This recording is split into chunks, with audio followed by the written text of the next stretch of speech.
Salut tout le monde, c'est Chris. J'ai réalisé quelque chose aujourd'hui, c'est que beaucoup de personnes m'ont découvert à travers des story time, beaucoup de personnes m'ont découvert à travers toutes ces histoires farfelues, toutes ces anecdotes, ces aventures, et surtout beaucoup m'ont découvert avec ma fameuse vidéo Storytime lorsque je travaillais chez Sephora et que je vous avais donné mon avis à chaud sur cette entreprise lorsque j'y ai travaillé en 2017. Bien évidemment, ça va faire maintenant un long moment et j'avais envie quand même de revenir sur cette aventure, sur cette expérience qui m'a drôlement marqué dans tous les sens du terme, mais surtout peut-être maintenant en parler avec le recul actuel que j'ai, avec la maturité que j'ai gagnée au fil des mois, au fil des années surtout, et vraiment pouvoir vous donner un avis peut-être un peu plus mature sur ce qui s'était passé là-bas. Et je vous dis, il y a beaucoup de choses à dire, il y a beaucoup de choses à déballer, le thé va être chaud parce que beaucoup d'entre vous ne connaissent pas cette histoire. Donc aujourd'hui c'est une story time, peut-être une story time réchauffée pour certains, mais une story time, donc écoutez, si vous êtes intéressés, continuez à regarder. Mais avant toute chose, n'hésitez surtout pas à vous abonner et à activer la cloche de notification pour être toujours au rendez-vous. Actualité, polémique, scandale, people, télé-réalité, story time, ici on parle de tout. Et n'hésitez pas à faire un tour en barre d'infos si vous souhaitez davantage soutenir la chaîne.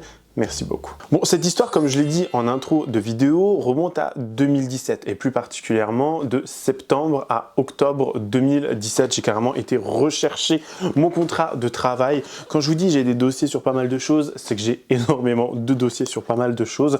D'ailleurs, ça fait très bizarre de voir à quel point on était sous-payé, vraiment, et on l'est toujours, bien évidemment, mais voir à quel point, enfin, il y a une assez grosse évolution dans ma carrière, dans plein d'autres choses. Donc ça fait honnêtement plaisir de voir ça de ce côté-là, de cet œil-là, mais ça fait aussi peur de voir qu'il y a toujours des choses assez bizarres qui se passent chez Sephora. Alors, pour ceux qui ne savaient pas, j'ai travaillé de septembre à fin octobre au Sephora des Champs-Élysées. C'était pour moi le premier travail. J'avais, comment dire, sympathisé avec une fille de là-bas qui maintenant travaille au siège et que j'en suis sûr, beaucoup d'entre vous ont déjà vu sur les réseaux sociaux. Je ne dirai pas son nom ici. C'est pas une personne du tout méchante. Elle est extrêmement gentille. Elle m'avait beaucoup aidé à l'époque. C'est une personne extrêmement gentille, douce et j'en passe. Mais voilà, elle m'avait aidé, si vous voulez, à un petit peu faire faufiler mon CV. C'est quelqu'un qui était extrêmement gentil et voilà, j'ai eu les entretiens, plusieurs entretiens. À l'époque, j'étais l'un des seuls hors animateur marque. Donc, animateur marque, c'est ceux qui sont chez Guerlain, chez Dior, chez Chanel, etc. Moi, je travaillais pour Sephora et purement pour Sephora. Je devais normalement être et rester au niveau de la couleur, c'est-à-dire au niveau du make-up, mais je pouvais faire un petit peu du cross-axe, aller au parfum, aller au maquillage, aller au skincare, aller pour les cheveux. Enfin, je crois pas trop qu'il y avait énormément de choses pour les cheveux à l'époque, mais voilà, on pouvait faire du cross-axe, mais tout ce qui était vraiment marques comme Dior, Chanel, Guerlain, Hermès, etc. c'était un petit peu prohibé parce qu'il y avait déjà des animateurs. Sauf que moi, n'ayant jamais réellement travaillé auparavant, j'ai travaillé un mois chez McDo et j'avais travaillé quelques mois en tant que caissier dans mon village d'où je viens. Donc forcément, il ne s'était pas passé grand chose dans ma vie et c'était pas un travail des plus éreintants ou des plus non plus stimulants, vous voyez. Et j'ai surtout envie de vous dire que lorsqu'on rentre chez Sephora, c'est une très bonne école, on apprend beaucoup de choses, c'est un pilier, c'est un, comment dire, c'est quelque chose qui est un tremplin dans une carrière, surtout si vous voulez travailler dans l'univers du make-up, de la beauté, etc. Je voulais vraiment, voilà, travailler là-bas et c'était chose faite. J'étais sous-payé, hein, le SMIC, et encore, honnêtement, pour moi, bon, à l'époque, c'était beaucoup pour moi. Je venais de fraîchement déménager à Paris, j'avais ce petit salaire qui me convenait plutôt bien, j'arrivais à mettre un tout petit peu d'argent de côté, enfin, tout se passait bien, mais je pense que l'euphorie s'est rapidement transformée en cauchemar, pour être tout à fait honnête. C'est-à-dire que déjà, on faisait des nocturnes. Alors maintenant, les nocturnes, c'est jusqu'à 21h, 21h30, je crois. À l'époque, ça se finissait vers 23h, 23h30, minuit. On avait des chauffeurs qui nous étaient attitrés pour nous ramener chez nous, qui étaient payés bien évidemment par la société, etc. C'était extrêmement éreintant et vraiment, ça faisait peur au début parce que pour quelqu'un qui n'avait jamais vécu ça, voilà, ça te fait peur. Tu n'as pas forcément tous les codes. Et encore une fois, pour quelqu'un qui rentrait fraîchement dans le milieu du travail, dans le monde du travail et à Paris en plus de ça, quelqu'un qui n'a jamais travaillé dans de grandes villes comme moi, dans mon village, je vous dis, on était quoi, 1200. même pas 1500, et encore, je crois même que c'est moins que ça, pour vous dire. Donc, ça a fait un grand changement. J'ai bien relu aussi mon contrat, quand même. J'ai bien relu parce que c'est très important, au vu de ce que je vais vous raconter ici. Déjà, dans un premier temps, il faut savoir qu'il fallait toujours être apprêté, make-upé, etc. Alors, plus pour les femmes, bien évidemment, c'était une autre époque aussi. Les mecs pouvaient se maquiller, mais ça restait assez soft. Le teint légèrement fait, un petit peu de parfum et basta. Mais les femmes devaient être toujours apprêtées, beau vernis, rouge à lèvres, le teint, etc. Toujours de très beaux make-up, toujours être sur son 31, limite j'ai envie de vous dire. Et j'avais compris à l'époque aussi que ça allait être un problème pour moi, parce que j'avais l'impression d'être regardé aussi vis-à-vis de cela, même si je n'étais pas une femme, même si je n'avais pas forcément envie de me make-upper. Et ça s'est surtout ressenti lors d'une soirée Halloween, donc lors d'une nocturne, on m'avait demandé de me maquiller. Cependant, ce jour-là, j'étais totalement malade. C'est-à-dire, j'éternuais, je me mouchais, j'éternuais, je me mouchais, je parlais du nez. Et je crois que c'était l'une des sensations les pires que j'ai pu avoir parce que c'est resté, vous voyez, c'était la première fois que je me sentais aussi mal au travail en étant malade.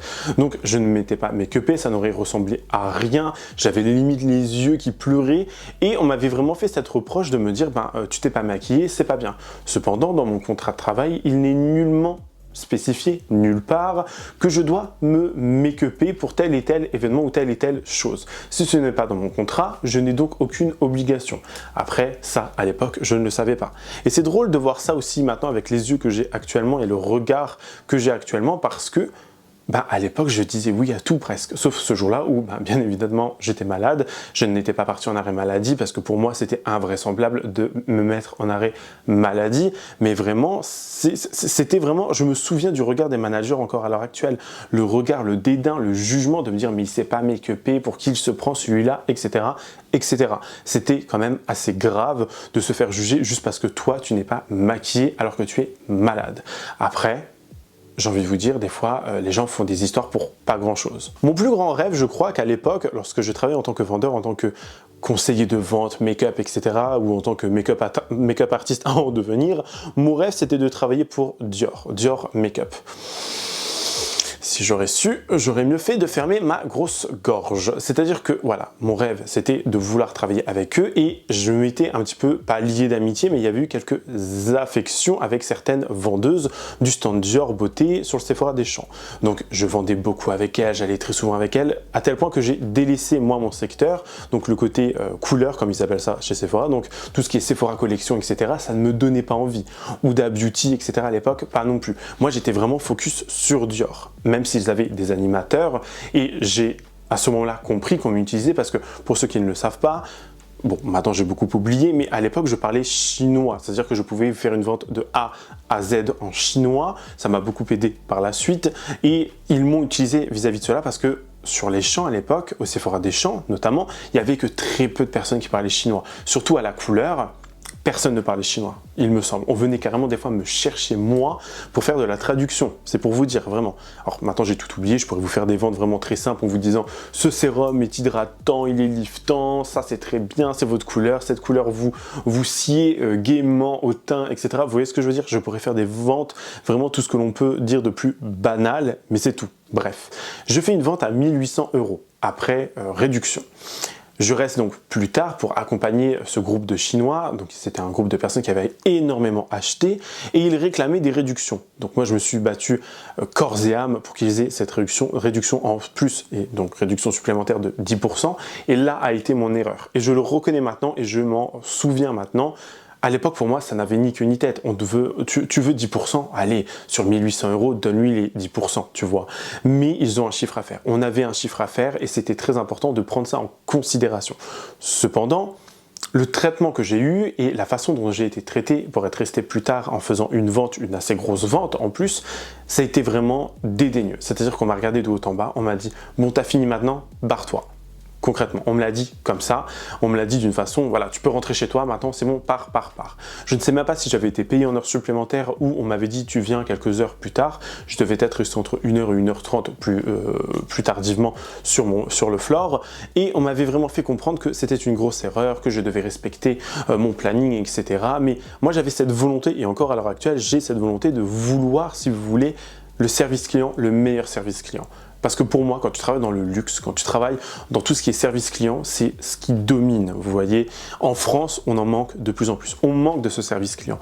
On manque de ces échanges courtois, respectueux et qui font voyager, qui font rêver. Surtout lorsque tu es étranger et que tu viens en France, tu ne te dis pas « Voilà, je vais être traité comme un moins que rien, basta ». Vous voyez, non, moi je voulais vraiment faire vivre une expérience à ces Chinois de A à Z, magique, vous voyez. Et encore une fois, je me rends compte maintenant, et avec le recul surtout, que avoir quémandé ces 10%, eux aussi m'ont utilisé, les Chinois, et c'est surtout qu'ils avaient déjà la taxe, donc les 12% de réduction avant. Donc là, ils auraient eu, voilà, 22%, c'est énorme, sachant que en Chine, à l'époque, ça coûtait bien plus cher ces produits-là. Maintenant, je crois que c'est à peu près les mêmes prix. Mais ça coûtait bien plus cher, c'était beaucoup plus onéreux et c'est surtout que c'était une marque comme Dior. Je vous rappelle que Dior, c'est LVMH. LVMH détient également Sephora. Bernard Arnault, donc le PDG de LVMH, venait tous les samedis. C'est à ce moment-là que j'ai vu quand même plusieurs fois le petit Bernard, vous voyez. Et c'est vrai que c'est assez affolant, c'est vrai que c'est assez déroutant quand tu vois cette personne, parce que c'est quand même l'un des mecs les plus riches au monde, si ce n'est le plus riche au monde, ou en France, ça c'est sûr et certain. Mais c'était déroutant. Et à ce moment-là, ils étaient tellement comme ça. Et ça aussi, je l'ai compris plus tard lorsque j'ai notamment travaillé chez Dior en tant que conseiller de vente, make-up, pareil. Quand j'ai travaillé dans d'autres marques, j'ai très rapidement compris que les gens étaient vraiment, dans un premier temps, des faux culs, dans un second temps, des hypocrites et surtout des lâches. Ils ont peur, ils veulent tellement vendre encore et toujours et toujours et toujours et toujours vendre que vraiment, ils en oublient aussi le service client derrière. Parce que s'il n'y a plus de service client, si les gens arrêtent d'acheter, votre marque est cool. Votre PDG tant aimé et tant adulé cool aussi. Vous voyez ce que je veux dire? Et j'avais pas compris forcément aussi à l'époque cette façon de maltraiter entre guillemets le client. Même si je comprends qu'il fallait faire du chiffre maintenant. On est bien d'accord. Et quand je vous dis que cette histoire m'a suivi pendant longtemps, c'est que quand on a mis du coup fin à ma période d'essai en octobre, comment vous dire, pour moi, le monde s'écroulait, si vous voulez. J'étais en période d'essai, j'avais un préavis de quelques semaines, je crois 2 semaines à peu près. Le préavis, je ne l'ai pas fait. Voilà, je vous le dis direct, je voulais plus venir au travail, j'en avais plus envie. Parce qu'au fur et à mesure du temps, tout s'est découlé. Ça a dégringolé de tous les côtés. Il y avait une fille avec qui je travaillais et avec qui j'étais rentré dans la société et chez Sephora au même moment qu'elle. On avait fait nos entretiens tous ensemble, etc. Cette fille, maintenant, à l'heure actuelle, elle fait des vidéos, si vous voulez, pour une marque de make-up qu'on a déjà testé ici et dont on a déjà parlé, une fille qui a une certaine notoriété, qui se maquille très bien, qui est une très belle femme, on va pas se mentir, mais encore une fois, méfiez-vous des apparences. Je préfère vous le dire, c'est une fille qui est mauvaise. C'est-à-dire qu'elle allait raconter des trucs sur moi, et encore une fois, à l'époque, je n'avais pas cette question et cette réflexion de me dire, mais remets-toi en question rapidement, arrête de parler de ta vie privée, mets des barrières et recule un peu des gens. Ce ne sont pas tes amis, ces gens-là, ils sont là pour leur pain à eux, et c'est tout. Et basta. Cette fille, elle n'a pas arrêté de casser du sucre sur mon dos, elle m'a littéralement, si vous voulez, presque, j'ai pas envie de dire harcelé au travail, parce que je pense pas que ça soit ça non plus à l'époque, mais elle racontait beaucoup de choses à mon sujet, notamment en disant que voilà, je savais pas me maquiller, je savais pas faire ci, je savais pas faire ça, que je devais arrêter de me plaindre, que quand ma période d'essai n'était pas validée, je l'avais bien mérité parce que j'étais pas professionnel. Elle m'a pris des ventes également, ça partait dans tous les sens. Et il y avait vraiment ce challenge et cette volonté d'être validé et surtout ce côté presque, si vous voulez, de volonté de nuire et c'était le meilleur restera. Vous voyez? Encore une fois, maintenant, avec le recul, je comprends. Mais à l'époque, c'est vrai que j'ai vu ça comme de la traîtresse. Je l'ai vu ça, non pas. Et c'est vrai que maintenant, avec le recul, à l'époque, j'ai vécu ça comme une trahison pour moi. Vous voyez, cette fille, surtout qu'elle disait que ma vie privée c'était un vrai bordel, que je n'avais pas été en couple avec une personne pendant 2 ans, parce que oui, à l'époque, j'étais sorti avec une personne pendant même pas quelques semaines, le fameux mec qui était sorti avec un sugar daddy, etc. et tout, c'était parti dans tous les sens. Et ce mec-là venait tout le temps au Sephora des Champs. Je leur avais raconté l'histoire, honte à moi, hein, parce que j'aurais dû me taire. Et ce mec venait tout le temps et elle avait cru que c'était avec ce mec-là que j'avais eu une relation de 2 ans. Non, non, non. Jamais de la vie. Dieu merci quand j'ai vu comment il a tourné, ce garçon. Mais vraiment, j'étais là en mode, mais j'ai pas compris en fait cette méchanceté de cette fille et je ne sais pas si à l'heure actuelle elle a changé, parce qu'on gagne tous en maturité, on change tous, vous voyez, mais honnêtement j'espère pour elle qu'elle a changé, parce que c'était vraiment un venin cette fille. J'avais une boule au ventre quand j'allais au travail là-bas, je me disais mais qu'est-ce qu'elle va bien pouvoir me dire maintenant, qu'est-ce que je vais mal faire, parce qu'elle se prenait pour ma chef alors qu'on était au même rang. C'est pour vous dire, parce que madame, voilà, elle avait un beau make-up, elle savait se make-upper, elle savait faire ci, elle savait faire ça. Madame, je suis née à Londres, mais j'ai un accent américain. Madame, j'ai grandi à Londres, mais j'ai un accent américain. Enfin, voilà, la fille qui change de nom, qui a 2 milliards de prénoms, bien anglais, mais son vrai prénom et nom de famille, c'est bien français. J'étais mort de rire. Vraiment, cette fille, je ne sais pas si elle vivait pour les caméras. Je ne sais pas si elle était là pour vraiment faire en sorte que ça soit elle la dernière qui reste. On a été plusieurs à se faire virer et à ne pas avoir validé notre période d'essai. Et des gens étaient vraiment déçus pour nous, mais pas forcément au point de prendre notre défense. Et ça, je le comprends aussi. Mais à l'époque, pareil, je ne comprenais pas forcément pourquoi.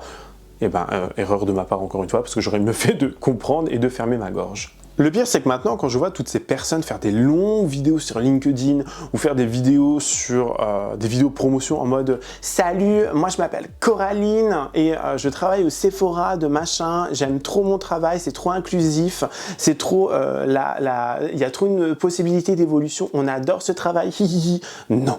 Même à l'heure actuelle, toujours pas. Le service client est même d'ailleurs devenu pire. Les gens sont tellement dédaigneux, ils vous regardent de haut en bas.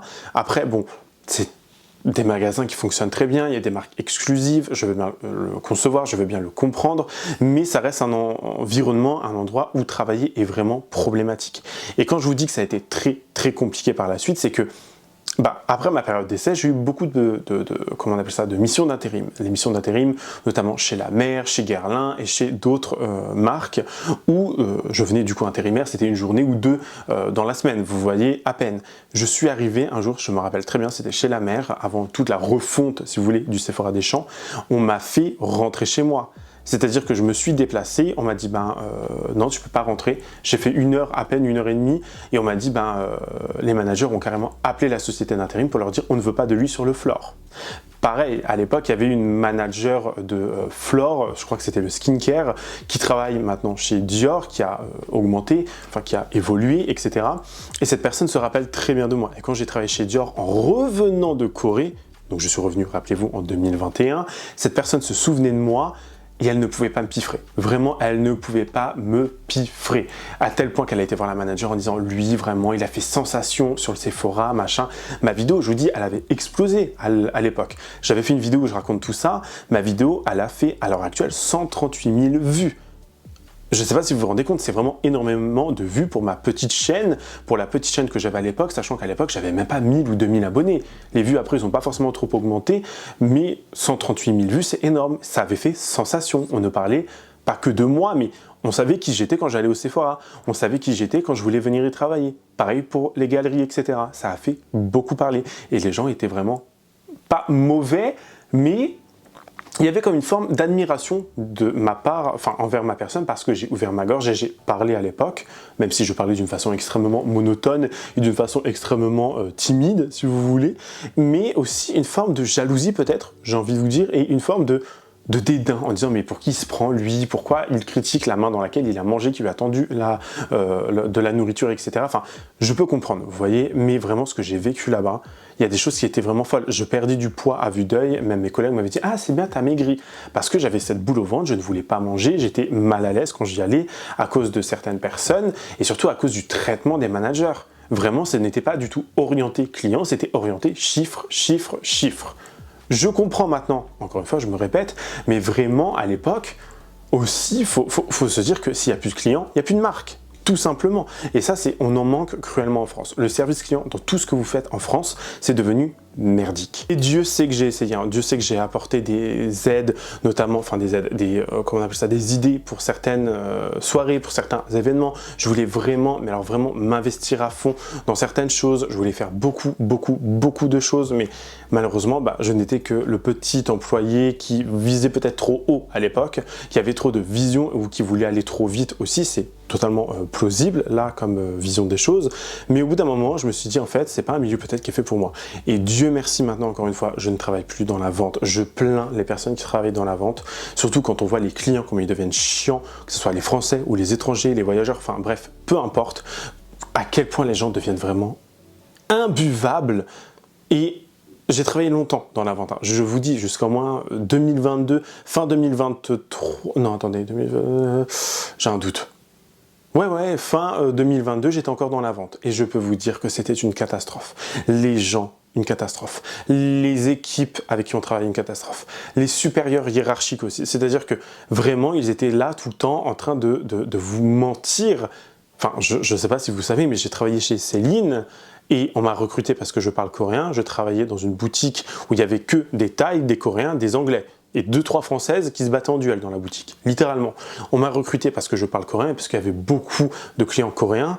Ils ont mis fin à ma période d'essai parce que je parlais trop avec les Coréens. Je ne sais pas si vous vous rendez compte quand même de la folie et du culot, vraiment. J'avais fait une vidéo aussi sur ça sur TikTok. Ça avait fait beaucoup parler, vraiment. Et je me dis qu'en fait, les gens ont toujours peur. Ils ne veulent pas que vous les dépassiez, parce que pour moi, c'est ça. Pourquoi tu vas virer quelqu'un qui parle une autre langue et que tu le recrutes pour cette compétence-là? Je comprends pas. Oui, mais il faut faire du chiffre avec la clientèle locale. La locale, elle n'a pas d'argent. La française lambda n'a pas d'argent. Madame et monsieur tout le monde n'ont plus d'argent. Les Français peinent à s'acheter de la nourriture. Ils ne vont pas venir acheter un sac à 5000 balles. On est d'accord? Si les Thaïs, les Coréens, les Chinois ont cette occasion de venir acheter et de faire tout ça, mais on s'en fout. Vous voyez ce que je veux dire? Et c'est pareil partout. Vraiment, chez Sephora, c'était comme ça aussi. C'est-à-dire qu'il fallait toujours redoubler, limite mettre le couteau sous la gorge de quelqu'un pour lui dire « Vas-y, achète le blush à 5 €. Vas-y, maintenant t'achètes le pinceau à 10 €. Maintenant, tu vas acheter le spray fixateur à 10 balles aussi. » Il fallait toujours développer son panier et ça, c'est quelque chose que j'adorais faire aussi. Mais il y avait une façon de le faire et surtout, on était vraiment toujours regardé. Il n'y a eu aucun suivi. C'était toujours blâmer et il n'y avait aucune aide pour s'améliorer. Rien du tout n'était fait pour qu'on puisse avancer. Je ne sais pas si ça a changé à l'heure actuelle. S'il y a des gens qui travaillent encore chez Sephora ou qui ont travaillé encore dernièrement, n'hésitez pas à me le dire en commentaire parce que je pense que ça peut être extrêmement intéressant de savoir. Mais je suis quand même content de faire cette vidéo parce que il y a le recul déjà dans un premier temps. Je suis content de pouvoir vous en parler avec une vision différente, avec plus de maturité aussi. Et c'est surtout que maintenant je connais aussi ce que je vaux. Je sais ce que je vaux, je sais ce que je peux apporter, je sais là où je dois m'améliorer, je sais ce que je dois faire ou ne dois pas faire, bien évidemment. Et ça fait plaisir parce que vraiment ça prouve aussi qu'on peut changer parce que certaines de ces personnes-là n'ont pas changé et je peux vous le dire. J'ai des gens qui ont travaillé sur les Champs-Élysées, au Sephora notamment ou aux Galeries Lafayette ou dans d'autres magasins, dans de grands magasins qui m'ont dit vraiment c'est toujours comme ça. Les gens avec qui tu as travaillé à l'époque sont toujours là-bas. Il y a des gens, ils sont contents de travailler pour 1007 net. Je ne sais pas si vous vous rendez compte. Être debout toute la journée et vendre des milliers et des milliers d'euros. On parle de chiffres vraiment à l'année de milliers d'euros, de millions d'euros. Et ils sont toujours contents d'être traités comme des moins que rien. Eh bien, excusez-moi de vous dire ça, mais ce n'est pas mon cas. Je ne dis pas que ces personnes-là restent par envie, mais malheureusement, maintenant, on vit dans un monde où on vous fait tellement sentir pour des moins que rien. On adore toujours venir vous critiquer et dire « cette personne, elle est comme ci, cette personne n'a pas fait ça, cette personne, elle est comme ci, comme ça, machin. » Et franchement, c'est extrêmement grave parce que ça peut détruire des personnes. Moi, pendant longtemps, j'ai douté de ma personne. Pendant longtemps, je me suis dit « est-ce que c'est pas mieux qu'en fait, je quitte Paris ?» et que je me barre parce que cette ville, vraiment, pour moi, n'avait rien à apporter. Et honnêtement, maintenant, encore à l'heure actuelle, je pense que Paris n'a rien à apporter. Toutes les grandes villes n'ont rien à rapporter aux gens, à apporter aux gens, si ce n'est si vous avez les contacts ou papa, maman derrière vous. Ça reste ma vision des choses. Peut-être que je me trompe et peut-être que dans 5 ans, je vais vous dire quelque chose de différent où je serai là en mode bah non, en fait, j'avais tort, cette ville a beaucoup à apporter, cette société aussi, ces personnes-là aussi. Mais à l'époque, vraiment, je n'avais pas ce recul et cette maturité nécessaire. Mais je déteste toujours autant je déteste toujours autant c'est compliqué. Je déteste toujours autant Sephora. Genre vraiment, la gestion des choses, les cadeaux qui sont faits aux clients, le service client qui est abject, vraiment. Et de plus en plus de personnes s'en plaignent sur TikTok, notamment des soirées gold, etc. Même s'ils essaient de s'améliorer, je trouve qu'au bout d'un moment, il faudrait faire mieux, surtout avec tout l'argent que vous brassez toutes les années, vraiment, tous les ans, vraiment. Et arrêtez s'il vous plaît d'inviter toujours les mêmes têtes, c'est bon, on est fatigué. Hein. J'ai des personnes bien en vue, mais arrêtez de les inviter. Voilà. Après, je ne sais pas du coup si on peut appeler ça du harcèlement, de la diffamation, de la calomnie, tout ça. Je ne vais pas partir dans toutes ces choses que j'ai pu vivre là-bas. Je ne vais pas employer ces termes-là. Parce que moi aussi, en tant qu'employé, je devais faire de mon mieux et respecter ma hiérarchie, même si elle ne me respectait pas. Et ça me pose problème. Et comme je vous l'ai dit un peu plus tôt, on n'était même pas guidé, on n'était même pas entraîné, ni quoi que ce soit. Ça fait vraiment peine. Mais bon, bref, dites-moi, vous, en commentaire, si vous avez travaillé chez Sephora, si vous y travaillez toujours, bien évidemment, anonymement, parce qu'on sait comment c'est là-bas, hein. Mais donnez votre avis avec courtoisie, respect, ça me fera toujours plaisir de vous lire, s'il vous plaît, voir si ça a changé ou non. N'hésitez pas à vous abonner et à activer la cloche de notification pour être toujours au rendez-vous. Lâchez votre meilleur pouce bleu et me rejoindre sur les différents réseaux sociaux. Tout se trouve en barre d'infos. Moi, je vous fais plein de gros bisous. Je vous dis à la prochaine. Prenez soin de vous. Bye, guys.